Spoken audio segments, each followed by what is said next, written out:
Positive atheism Hindi channel प्रेक्षकों को स्वागत। आज के एपिसोड में एम.आई. राजश्री जी से लिखी हुई भूदान यज्ञ के प्रमुख आचार्य श्री आचार्य विनोबा भावे जी की जीवन गाथा के बारे में और कुछ अंशों को बताना चाहती हूँ। 1913 में विनायक अपने साथियों के साथ हाई स्कूल की परीक्षा देने अहमदाबाद गए। फ्रेंच भाषा के अलावा उन्होंने हर विषय की तैयारी अच्छी तरह कर रखी थी, किंतु कुछ समय में उन्होंने फ्रेंच भाषा में इतना कुछ कर लिया ताकि अच्छी तरह पास हो सके।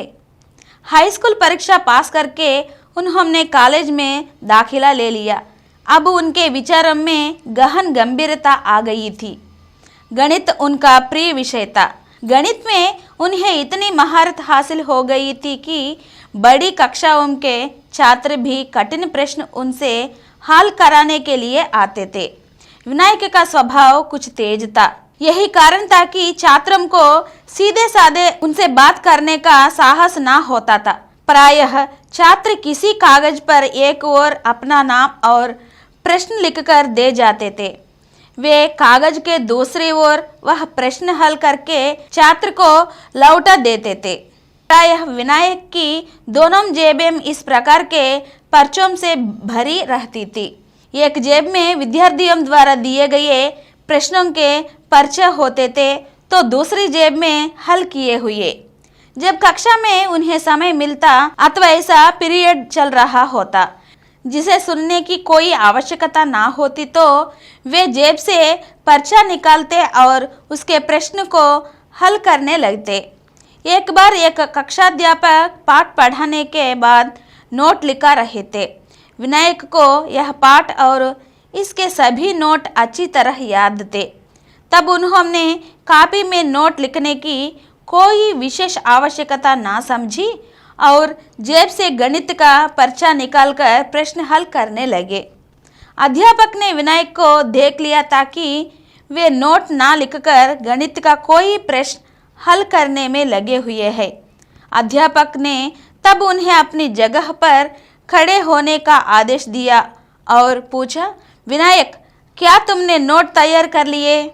जी सर, विनायक ने उत्तर दिया। अध्यापक ने साफ तौर पर देखा था कि विनायक ने अपनी कॉपी पर नोट नहीं लिखे। आज उन्हें विनायक को भरी कक्षा में लज्जित करने का अच्छा अवसर मिल गया था। उन्होंने विनायक को आदेश दिया, अपनी कॉपी पर लिखे नोट पढ़कर सुनाओ। अध्यापक के आदेश पर विनायक कॉपी लेकर उठ खड़े हुए। उन्होंने कॉपी अपनी आंखों के सामने रखकर नोट्स इस प्रकार सुनाने आरंभ कर दिए जैसे सचमुच कॉपी पर ही लिखे हो। यह देखकर अध्यापक को बड़ा आश्चर्य हुआ। उन्होंने सोचा कि बिना कॉपी में लिखे कोई भी इस प्रकार नोट ना पढ़ सकेगा। अब अध्यापक के मन में आया कि संभव है कि कॉपी पर नोट्स लिख ही रखे हो, अतः बोले, जिसमें तुमने नोट्स लिखे हैं वह कॉपी दिखाओ। विनायक मीठी मुस्कान के साथ बोलो, सर, आप ऐसे नहीं पढ़ सकेंगे, कहकर उन्होंने कोरी कॉपी अध्यापक की मेज पर रख दी।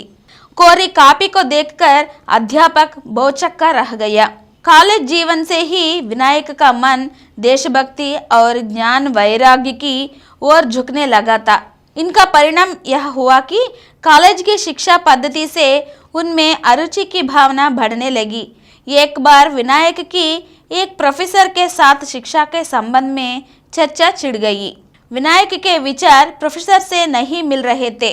प्रोफेसर बहुत प्रयास करके भी ना तो अपनी बात विनायक को समझा पा रहे थे और ना ही उनकी बात समझने का प्रयास कर रहे थे। अंततः प्रोफेसर साहब कुछ रोब से बोले, मैं 18 वर्ष से शिक्षा के क्षेत्र में हूँ। विनायक तुरंत गंभीर स्वर में बोले, यदि 18 वर्ष तक बैल यंत्र में 7 खींचता रहे तो क्या वह यंत्र शास्त्र का ज्ञाता बन जाता है? विनायक का उत्तर सूक्त जरूर था, किंतु उसमें गंभीरता थी, पूर्ण परिपक्वता थी। अब प्रोफेसर को आगे कुछ भी कहने का साहस ना हुआ। अगले एपिसोड में फिर मिलेंगे। धन्यवाद। और कुछ वीडियो के लिए 18 करोड़ ऊपर के व्यूज हासिल किए डॉक्टर समरम मल्टी चैनल नेटवर्क समर्पित पॉजिटिव एथेइज्म हिंदी चैनल को सब्सक्राइब कीजिए और नीचे हुए घंटे के निशान पर दबाइए। Please download Samaram multi-channel app and watch your favorite channels from your mobile. App available on Google Play Store and subscribe to the channels.